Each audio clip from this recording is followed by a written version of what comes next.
अस्सलाम वालेकुम my dear second year of sociology. I hope आप सब ठीक ठाक हैं। आज हम अपने जो है लेक्चर जो हमने प्रीवियस लेक्चर में कुछ पॉइंट डिस्कस किए थे बरसगीर की सकाफ़त पर, इस्लामी सकाफ़त असरात के हमने चंद पॉइंट्स पढ़े थे। आज हम उनके बाकी पॉइंट्स भी कवर करते हैं। आज हम पॉइंट नंबर 7 से पढ़ेंगे औरत का मकाम, यानी बरसगीर पाको हिंद की सकाफ़त में जो मुसलमान जब आए तो उन्होंने माशरे में औरत को किस तरह का मकाम दिया। आज हम वो देखते हैं। मुसलमानों की सकाफ़त ने औरत के घटिया मकाम को बावकार मकाम में बदल दिया। ठीक है, उससे पहले औरत को कोई मकाम नहीं माशरे में दिया जाता था। आर्या को आपने पढ़ा था कि वो औरत को घटिया समझते थे, कमतर मखलूक समझते थे, लेकिन जब मुसलमान आए तो उन्होंने औरत के मकाम को बुलंद किया, इसके एहतराम में इजाफ़ा किया। हिंदुओं में सती का रवाज था। अब सती की क्या रस्म थी, या पेपर में ये भी पूछ सकते हैं कि सती की रस्म से क्या मुराद है। वो ये थी कि शोहर की मौत के साथ ही बीवी को ज़िंदा जला दिया जाता था। इसको उन्होंने कम किया।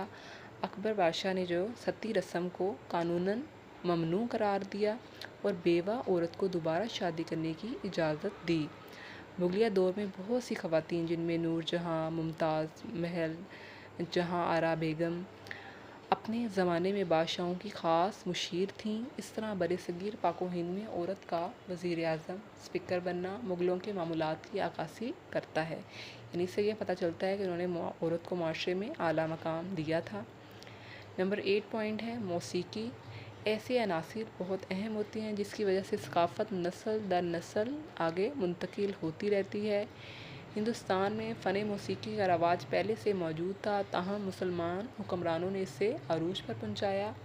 अमीर खुसरो हिंदुस्तानी मौसीकी का अजीम सतून था। अब इसको भी आप हाईलाइट कर लें अपनी बुक्स में, ये इंपॉर्टेंट है पेपर के पॉइंट ऑफ व्यू से।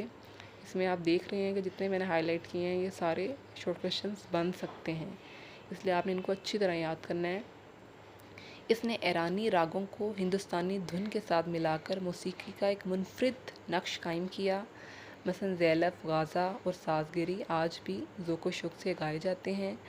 मुग़लों के ज़माने में तानसेन जो था ये बड़ा मशहूर गवैया था दरबार अकबरी का। इसके राग बड़े मशहूर थे।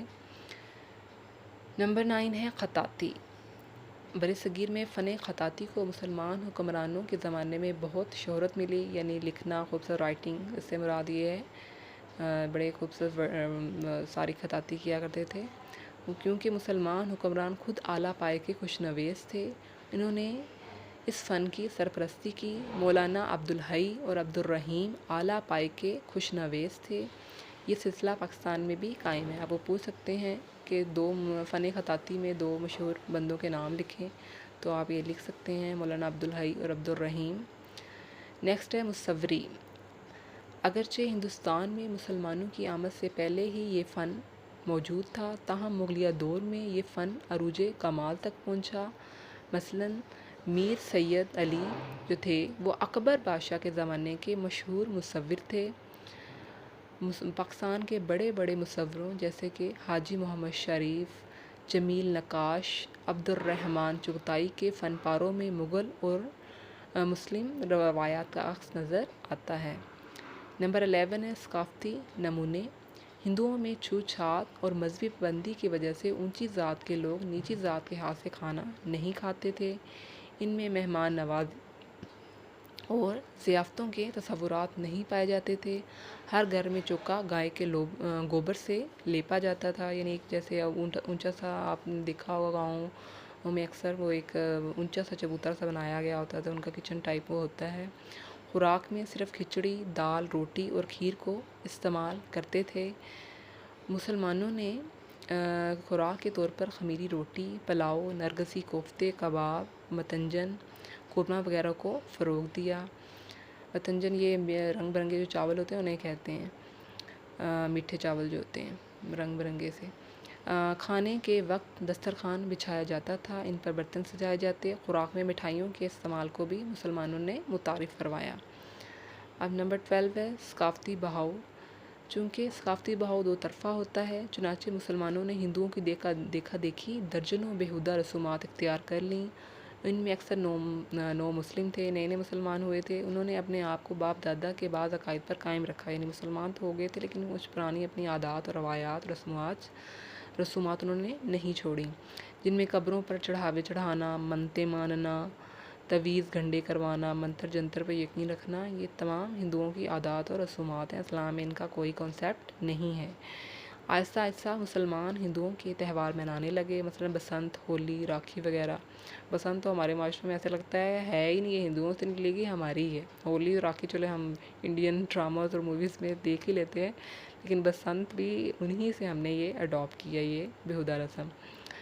लास्ट है, नहीं सेकंड लास्ट है तालीम। हिंदुओं के ज़माने में तालीम सिर्फ हुक्मरानों और ब्राह्मणों तक महदूद थी। अगरचे टेक्सला, राजपूताना और सियालकोट में तालीमी मराकज़ कायम थे, लेकिन फिर भी निजी ज़ात के बच्चों के लिए तालीम हासिल करना मुमकिन ना था। मुसलमान हुक्मरानों ने तालीम को तबकाती रुकावटों से पाक कर दिया और तालीम हासिल करने के मौके तमाम तबकों के लिए यकसा कर दिए। ताहम दीनी आलूम के साथ साथ इल्म व अदब को भी फ़रोग़ दिया, खुसूसन शेर व अदब, तीब और हुनर को तरक्की हुई। मसऊद सुलेमान और अमीर खुसरो, उर्फ़ी अबू फ़ज़ल जैसे इल्म व अदब के सतूनों ने इल्म की शमा को बुलंद किया, और उर्दू ज़ुबान का अजरा भी मुगलिया दौर का ही तोहफ़ा था। अब हम लास्ट पॉइंट देखते हैं, सनतो हरफत। सनतो हरफत और तिजारत को खूब तरक्की दी। ढाका की मलमल इस ज़माने में सनतो हरफत का शाहकार थी। इस तजारती कशिश के बायस दीगर अक़वाम के साथ साथ खुसूसन अंग्रेज़ बरे सगीर में दाखिल हुए और होते चले गए। ओके बच्चों, अल्लाह हाफ़िज़, अच्छी तरह याद कीजिएगा।